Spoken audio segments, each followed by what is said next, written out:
नाज़रीन, मंडियों से मुनासिब कीमत पर कटियाँ ख़रीद कर 2 से 2.5 साल में उनको प्रॉपर जोटियाँ और भैंसें बनाकर और स्टार्टिंग पे मसनूई दूध पर उनको कैसे तैयार किया जाता है और अच्छे से अच्छा प्रॉफिट उनसे कमाया जाता है। बिस्मिल्लाहिर्रहमानिर्रहीम। अस्सलाम वालेकुम नाज़रीन, मैं हूँ हाफिज़ इकराम। आप देख रहे हैं साडा सोना देश पंजाब यूट्यूब चैनल। नाज़रीन, आज हम Patial cattle and dairy farm पे मौजूद हैं। बिला तख़ीर हम अपनी वीडियो का आगाज़ करते हैं और बहुत शुक्रिया उन भाइयों का जो कमेंट्स करते हैं, बहुत शुक्रिया उनका जो हमसे मोहब्बत करते हैं और हमारी वीडियो को लाइक और शेयर करते हैं। आज भी आपने मैं आपको लोकेशन इंशाल्लाह पूरी ज़ाहिर करूंगा और आपने भी अपना नाम लोकेशन के साथ अपना कमेंट करना है और माशाल्लाह का कमेंट कभी नहीं भूलना। बिला तख़ीर अपनी वीडियो का हम आगाज़ करते हैं जी। अस्सलाम वालेकुम। वालेकुम सलाम। सर, बहुत शुक्रिया आपका हमें टाइम देने का। सबसे पहले आप हमारे व्यूवर्स को अपना तारुफ करवाएं और पूरा इंट्रोडक्शन आप करवाएं। सर, मेरा नाम शाहद रमज़ान है और मैं वकालत के पेशे से मुंसलिक हूँ। ये हमारा गांव है पाकपतन 32 एसपी से 8 किलोमीटर ये ना पाकपतन से 8 किलोमीटर दूर है, आरफ वाला रोड पे। ये हमारा नाम भी ऊपर लिखा हुआ है फार्म का, Patial cattle and dairy farm. तो ये हम माशाल्लाह तकरीबन 2 साल से इधर हमने सेट किया है। पहले हमारा गांव में था ये सारा सेटअप, उसके बाद हमने ये आके इधर वो ग्रोथ हुई है हमारे इस काम में, कैटल फार्म में। तो हमने आके इधर न्यू सेट किया है काम अपना। तकरीबन 1.5-2 साल हो चुके हैं। और हाई साहब, हमें बड़ी ये खुशी हुई कि आप जैसे आपने हमें आइडिया दिया तो हमने सोचा कि इनका जो आइडिया है हम अपने व्यूवर्स तक पहुंचाएं ताकि और भी लोग इससे इस्तेफ़ादा कर सकें। जैसे आपका सेटअप तो था आपकी गांव और भैंसों का, आपने अब ये नया जो सिस्टम शुरू किया, आपने इसको कैसा पाया? कटियाँ ख़रीद कर लाना और उनको फिर प्रॉपर जोटियाँ बना लेना। सर, मेरा ये जो है ना काम, ये कोई लिमिटेड नहीं है कि मैंने एक जो व्लॉग निकाला है जनाब, इसमें बच्चे डाल लिए हैं, कट्टे डाल लिए हैं जो उनको सेल कर देना है। बाद में मेरा जो 3-4 मंथ का या 6 मंथ का या 1 साल मेरा वाइंड अप हो जाना है।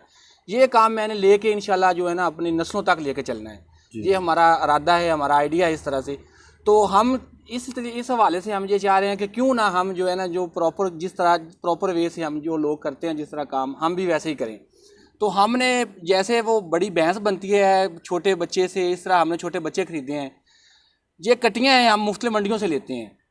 ये उस टाइम तकरीबन कोई कटी होती है हमें अच्छी देखनी होती है। इसकी हाइट देख ली, इसकी जो लेंथ देख ली कितनी है, इसकी आंखें वगैरह देख ली कितनी प्यारी हैं। उस हवाले से हम मंडी में जाते हैं। मंडी में जाके बेशुमार कटियाँ होती हैं, उधर से जो हमें पसंद होती है वो हम कटी ले लेते हैं। इसकी अमाउंट उस टाइम में तकरीबन कोई कोई कटी हमें मिल जाती है, आप लगा लें कोई 10,000 में, या कोई मिल जाती है हमें 12 के राउंड अबाउट। इस हिसाब से हम सारी कटियाँ लेके आते हैं। हमारे पास ही इधर ना करीब 25 किलोमीटर के फासले पे है ना आरफ वाला, उधर मंडी लगती है बहुत बड़ी भैंसों के हवाले से। और तो वैसे भी बड़ा मारूफ है आरे वाला भैंस। जी बिल्कुल बिल्कुल, बहुत मारूफ है वो। उधर जो है ना वो गाय या भैंसें बहुत जो सुई होती हैं, ताज़ा सुई, वो उधर जाती हैं। वो कराची तक, पेशावर तक लोग इधर से वो आते हैं, वो खरीद के ले जाते हैं। तो वो साथ में कटियाँ नहीं लेके जाते। कटियाँ और कट्टे वो इधर ही छोड़ जाते हैं, जो उसके बच्चे होते हैं ना।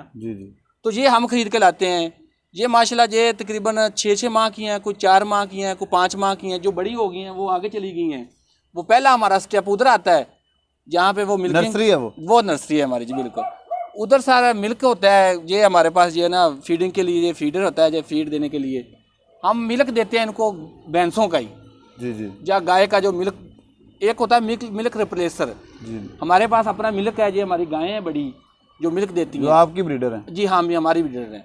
तो हम ये ना दूध इनका निकाल के इनको छोटे बच्चों को जो मंडी से लेके आते हैं, पहले कोई 1 मंथ ये दूध पिलाते हैं।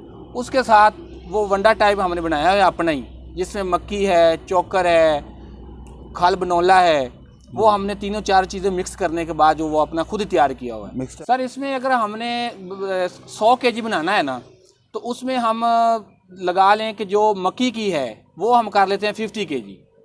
बाकी 50 में हम डालते हैं दूसरी चीज़ें, क्योंकि मक्की जो तकरीबन इतनी कॉस्टली नहीं होती। जो चीज़ें दूसरी हैं, खल बनौला है या इसमें हमारा चोकरा आ जाता है, थोड़ा सा कॉस्टली हो जाता है। जैसे आप गंदम का रेट देख लें, वो अब इस अपने ना जो है मक्की से ज़्यादा है। तो इसलिए हम जो मक्की की है ना वो हाफ में ही कर लेते हैं। उसमें फिर वो गंदम डाल लेते हैं, गंदम के साथ चोकर डाल लेते हैं और खल बनौला डाल लेते हैं। इसकी कोई क्वांटिटी का कोई हिसाब नहीं है? साहब, ये 50 में ये आ गया, बाकी जो 50 बचता है उसमें बाकी तीनों चीज़ें आ गई, मिक्स कर ली। कोई 12-12, 13-13 12 जैसे किलो भी 14 किलो हिसाब से वो तीनों चीज़ें, बाकी 50 में वो आ जाती हैं। और ये एक दो सोर्स आपने बताए हैं इन कट्टियों को। पहले तो आप नर्सरी में पालते नर्सरी हैं, में पालते हैं, मिल्क में, नर्सरी में आप एक तो इससे फीडिंग करवाते हैं। जी बिल्कुल, ये दूध क्या feed है। आपकी गायें और भैंसें नई कट्टियों बच्चियों को डायरेक्ट भी दूध पिला देती हैं? जी हमारे जो ना छोटे बच्चे होते हैं, जो गाय घर की सुई होती है, जब मंडी से लेके आए तो पहले हम उसको उसके साथ ही लगा देते हैं। जो एक बच्चा गाय का दूध पी रहा होता है ना, तो जो है ना कट्टी भी साथ दूध पी लेती है उसके। कितना एहसास है इन जानवरों में बिल्कुल जो जी, इंसान देखिए के उनको बच्चों में कम है। बच्चों बिल्कुल जी, जो बच्चे नहीं है तो ऐसे ही कि गाय भी जो है ना वो अपने बच्चे को दूध पिला रही होती है, तो वो साथ में हम उसको पहले 1-2 दिन वो थोड़ा सा करती है, उसके बाद वो होता तो इश्यू तो होता है, जी जी। लेकिन फिर 1-2 दिन के बाद उनको भी समझ आती है कि ये भी बच्चा हमारे बच्चे की तरह ही है, तो इसको भी दूध देना है। और जैसा आपके ये कितना फ्लॉक है, और इससे पहले जो आपने पहली दफ़ा फर्स्ट टाइम या उससे बाद जो ख़रीदी थी आपके फार्म की, इस वक्त उन कटियों बच्चियों की एज क्या है? अच्छा सर, इस हवाले से ना जो मैंने आपको पहले भी बताया कि हमारा कोई ये नहीं है कि हमने अब इतनी रखनी है। हम हर मंडी में जाते हैं, जब दाल आ गया, जब अच्छी मिल गई, जहाँ से जब अच्छी मिली, जी जी। 2 मिली, 1 मिली, हमारा ये नहीं होता कि आप आज हम जा रहे हैं तो हमने जो है ना अपना जो पूरा करके आना 10 लेके ही आनी है, नहीं। उधर गए हैं, उधर जाके देखा अगर कोई कट्टी अच्छी नहीं है तो हम वापस भी आ जाते हैं। जी जी। उधर गए हैं, पता चला है कि ये कट्टी इसकी हाइट अच्छी है, इसकी जो आप लगा लें कि ये लेंथ में ज़्यादा है, तो वो हम 10 भी लेना चाहें तो ले सकते हैं, ले आते हैं कि ये अच्छी है, अच्छी मिल गई, ठीक है। हमने हमारा ये बिल्कुल भी नहीं, वो मैंने आपको पहले बता दिया कि जो हम ना ये कि इतनी डालनी है। मैंने देखा मंडियों में जाते हैं, वो एक दिन आते हैं लेने के लिए, जनाब हमने जो है ये काम शुरू करना है कट्टियों वाला, तो वो 20-20, 30 इकट्ठी लेके जा रहे होते हैं, और वो कहते हैं कि ये 20 हमें दे दो, ये इसने कितने की हैं ये। जी जी। उसमें ये भी होता है कि कोई होती हैं, हमें भी पता है कि हर जितने भी जिन्स होती हैं ना, उनमें छोटा बड़ा, हाइट, कमजोर वो सभी होते हैं। कोई डैमेज भी होती हैं, कोई कमजोर भी होती हैं, नहीं पता चलने देते। मंडियों में अक्सर धोखे कर देते, डैमेज भी दे जाते हैं, बीमार भी दे जाते हैं। जी बिल्कुल। लेकिन कट्टी मैं इस अपने व्यूअर्स को ये मशवरा दूंगा कि आपने अगर ये करना है, इंशाल्लाह आप करें, तो आपने ये एक अंदाजे के मुताबिक नहीं लेनी कि हमने इतनी ले ही लेनी है। आप जाएं, जहां से चीज अच्छी मिले आप ले लें, चाहे एक ही लेके आए, क्योंकि इन्होंने बड़ी होना है, इनकी ग्रोथ है। अगर इनमें कोई बीमार आ जाती है उसकी ग्रोथ नहीं होगी। और शाह साहब, एक चीज जो हमारी रह जाने वाली थी कि आप रिप्लेस में भी कोई मिल्क इनको देते हैं, वो क्या इन्हीं का मिल्क गायों का होता है या कि कोई पाउडर, आप मिक्सचर पाउडर को मिल्क के तौर पे इस्तेमाल करवाते हैं? मैं अपने व्यूअर्स को ये मशवरा दूंगा कि अगर जिनके पास ये मिल्क दस्तयाब है गायों और भैंसों का, जी जी, वो बिल्कुल मिल्क रिप्लेसर ना दें। मिल्क रिप्लेसर भी अभी बाजार में आया हुआ है। जी जी। अगर हमारे पास ये दूध की कमी हो जाए बहुत तो से वो लोग हैं जिनके पास भैंसें और गायें नहीं है, उन्होंने करना है, और फिर वो उस लिए है, पहले तो वो करें कि किसी अच्छे जो हमारे ग्वाले होते हैं वो दूध इकट्ठा करते हैं, उनसे दूध लेने का यानी कि ना बंदोबस्त करें कि दूध ही मिल जाए, क्योंकि ये नेचुरली चीज़ें जो होती हैं ना, इनके साथ ये चीज़ें नहीं, कोई नेमुल बदल नहीं। उसके बाद अगर नहीं तो बाजार में वो मिल रहा है इनका जो मिल्क रिप्लेसर, वो मिल्क के मुतबादल यानी कि वो पाउडर होता है, वो पानी में उतना वो उनको टेम्परेचर दिया जाता है, उसके बाद ना उनको पिला दिया जाता है। और क्या अगर कोई बंदा दूध खरीद लेता है 5 kg और उसमें वो मिल्क रिप्लेसर मिला के उसको ज़्यादा कर ले, तो ये ठीक रहेगा या कि उनको अकेला ही रखे? सर देखें, ये तो है कि एक क्वांटिटी यानी कि जो बंदे उसकी है ना मिल्क में, जी जी, अगर तो मिल्क उनको मिल रहा है अच्छा, उसमें पानी वगैरह नहीं है, जी जी, तो उससे बेहतर तो कोई चीज़ बन ही नहीं सकती। जी जी। हाँ, अगर उसको पता है कि इसमें कोई पानी डाल के दे रहा है उसमें, तो उसमें वो डाले, जी जी, बेहतर है, वो बहुत बेटर हो जाएगा। और भाई साहब, यहाँ चौथा स्टेप है। पहला स्टेप तो होता है इन जानवरों की फार्मिंग के लिए जगह का इंतखाब करना, दूसरा इनको परचेज करना, तीसरा इनको पालना, और चौथे नंबर पे होता है इनको सेल करना। आपका इनको सेल करने के हवाले से क्या टारगेट होता है? सर आपने जो नंबरिंग दी है ना, मैं इस हवाले से कहूँगा सबसे अहम जो है ना वो है इनकी परचेजिंग, क्योंकि सेल के टाइम भी आपने अपनी मर्जी से जानवर सेल करना होता है या इधर आके करना है। परचेजिंग के टाइम पे आपने देखना होता है कि जानवर मैं कोई गलत तो नहीं लेके जा रहा। वो उधर बहुत ही बंदे को कॉन्शियस हिसाब से कि बंदे को देखना पड़ता है कि मैं कट्टी जो लेके जा रहा हूँ।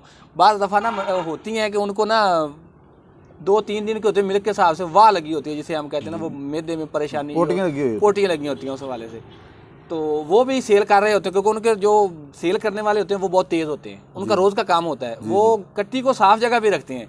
लेकिन अंदर से कट्टी 3-4 दिन जो है ना वो अपना उसका मैदा ख़राब हुआ होता डिस्टर्ब हुआ होता है। है। जब आप इधर लेके आते हैं तो आप उसको वो उस हिसाब से अपने हिसाब से बच्चे कट्टी की है जनाब जी हमें लग रही है 15 दिन की 20 दिन की, उस हिसाब से आप मिल्क दे देते हैं, अंदर से उसको वो मैदा ख़राब होता है, तो इसलिए कट्टी की डेथ के अभी आपने इनको जब सेल आउट करना है तो एक प्रॉफिट के हवाले से अगर हम बात करें तो ये एक तो आप ये बताएं कि एक कट्टी अगर आप कौन सी फीड डालें तो कितनी देर में ये गब्बन हो जाती है, आस हो जाती है, और फिर उसके बाद का पीरियड उसका कितना होता है सूने तक? जी सर, इस हमने जो कट्टियों का काम किया है ना, हम ये एक ज़रूरत भी है। मंडी में हम जब लेने जाते हैं ना कोई चीज़, तो कोई भी बंदा फॉल्ट के बगैर चीज़ सेल नहीं करता। जी जी। अगर कोई करता भी है तो वो अपने नज़दीक तरीन अपने मिलने चाहने वालों को देता है। इसलिए हमें ये ज़रूरत पेश आई कि हम अपनी ही कटियाँ जो है ना शुरू से पालें। ये हम लेके आए हैं, ये इंशाल्लाह वो जो इनसे पहले थी वो आगे चली गई हैं, वो समझ लें वो हमारे व्यूअर्स देख लेंगे, हम जी दिखा देते वो आगे चली गई हैं। पहले स्टेप वो आगे नर्सरी में आ, ये कटी हमारे अंदाजे में इंशाल्लाह जो है ना वो 24 मंथ 25-26 मंथ में ये प्रेग्नेंट होने के बाद डिलीवरी पे पहुंच सकती है जी। तो उसके बाद हम सेल करेंगे इंशाल्लाह। और क्या रेट के वाले से एक आइडिया रेट के वाले से ये है कि आप मंडियों के रेट या इस तरह आप व्यूवर्स को भी अंदाज़ा है, तो एक तो आज का रेट हम लगाएं तो ये तकरीबन 2.5-3 लाख के करीब एक भैंस सेल हो रही है। अच्छी क्योंकि ये इंशाल्लाह अच्छी ही होंगी, क्योंकि हम जैसे लेके आते हैं वो बड़ी बड़ी भैंसें होती हैं, अच्छी भैंसें, और इनको पाला जाता है प्रॉपर, इनकी केयर नर्सरी से लेके अपने हमारे पास होती हैं ये नर्सरी से। जब तक ये इनकी डिलीवरी नहीं होती उस टाइम तक ये हमारे पास, हमको पता है कि इसको कौन सा मौसम अच्छा लगता है, कौन सा इसको चारा देना चाहिए। एक देखे ना कि एक बंदे के पास चीज़ आती है 2-3 मंथ, एक पहले 2-3 हफ्ते तो उसका यही नहीं पता लगता कि इसको खुराक कितनी चाहिए, इसको क्या मसला है। ये तो हमारे एक बच्चे की तरह है कि जो 3 साल हमारे पास हैं, हमें पता है इनको कौन सा टेम्परेचर है, कितना पानी है, कितना किस खुराक पे इनको मैदा नहीं खराब होता, गर्मी में कौन सी है उसकी चेंजिंग सर्दी में कैसे करते हैं, इसका मैदा किस खुराक से अच्छा रहता है, किस खुराक से खराब हो जाता है सब्ज़ पट्टे से। ये इस तरह ना इंशाल्लाह हमारा ये 2-2.5 साल में 25-26-27 मंथ के में हम इनको सेल करेंगे। अगर हम एक कट्टी का और जब वो तैयार हो जाए और डिलीवर होने के बाद हम कह दें कि 2.5 लाख की भी सेल हो, तो क्या समझते हैं कि इस पीरियड में उस पर कितना खर्चा आ चुका होगा? खर्चे के हवाले से सर ये मैं कहूँगा कि हमारे पास एस्टिमेट हम लगा सकते हैं। एस्टिमेट मैं तो अपना ही एस्टिमेट बता सकता हूँ, क्योंकि हमारे पास काफ़ी सारे जानवर हैं। जब इन्होंने मिल्क और ये जब चारे पर लग जाना ना, तो ये 120 जानवर में दाखिल हो जाएंगे जब इनके पास। तो एक मेरा बड़े जानवरों में, तो जो मेरे जानवर 120 हैं, उधर जब ये शिफ्ट होती है तो ये पर मंथ के हिसाब से आज मेरा फार्म का खर्चा है 1,10,20 हज़ार पर मंथ का। अगर मैं इनको उधर ही शिफ्ट करूँ तो एक मंथ में ना जो एक साल में एक जानवर पे खर्चा आ जाता है 12-14 हज़ार जी, मेरे जानवरों के हिसाब से, बड़े जानवर के हिसाब से। ये 6 मंथ बाद तो ऑलरेडी उधर चले ही जानी है ना जी जी। तो फिर तो इनका एक साल का खर्चा आप 2 साल का खर्चा लगा ले 25 हज़ार 30 हज़ार, बाकी 12-14 हज़ार की ये आती है जी। और 25-30 हज़ार रुपये इसके जो मिल्क का खर्चा, जो हम वो पूरे वनडे का, वो ये मेरे हिसाब से 75-80 हज़ार रुपये में बढ़ जाती है। और ये मैं अपने फार्म की बात कर रहा हूँ, और इससे ज्यादा तो नहीं है? इससे ज्यादा हाँ, अगर बंदा करता ही उसके पास है ही 5-6 जी जी जी, तो ज़ाहिर सी बात है उसको तो फिर एंड तक उसका पूरा एक बंदे का खर्चा, वो ये मशीन वगैरह का जो भी बिजली का बिल, उसको तो फिर कॉस्ट ही पड़ेंगे। जी जी। बहुत शुक्रिया हाजी शाह रमज़ान साहब का, एडवोकेट साहब का। इन्होंने हमें अपने कीमती टाइम दिया, हमें अच्छी तरह गाइड किया, हमारे व्यूवर्स को अच्छी इन्फॉर्मेशन दी। तो इसके साथ ही हम इजाज़त चाहते हैं। अगली वीडियो तक के लिए अल्लाह हाफिज़।